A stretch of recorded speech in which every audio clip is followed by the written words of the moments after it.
మన స్థితి ఇప్పుడు కొద్దిగా ఉందని బాధపడుతున్నామమ్మా.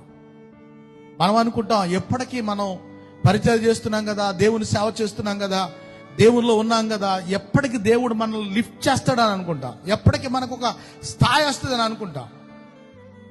కానీ ఒకటి గుర్తుపెట్టుకోండి, ప్రతి దానికి దేవుని దగ్గర జీతం ఉంది.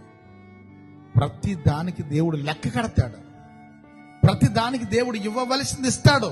కానీ దానికి ఒక సమయం ఉంది.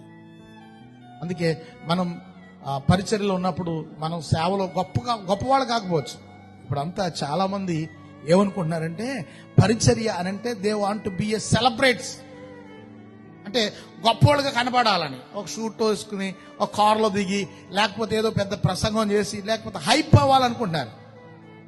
అలా ఉంటేనే వాళ్ళని కూడా అలాంటి వాళ్ళని గౌరవిస్తున్నారు జనం. నమ్మకంగా సేవ చేసి 5 మంది ఉన్నా, 2 ఉన్నా, 1 ఉన్నా సేవ చేసి, ఉన్నా లేకున్నా, తినకపోయినా సేవ చేసే వాళ్ళని ప్రజలు ఏం చేయట్లేదని గుర్తించట్లేదు.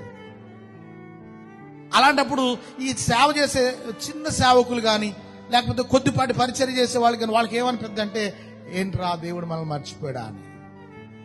ఒకటి మాత్రం వాస్తవం, దేవుడు మర్చిపోడు. నిన్ను ఎక్కడ పెడతాడు తెలుసా? ఒక ఉన్నతమైన స్థాయిలో దేవుడు నిన్ను నీ బిడ్డలను పెడతాడు. దేవునికి మహిమ కలుగును గాక.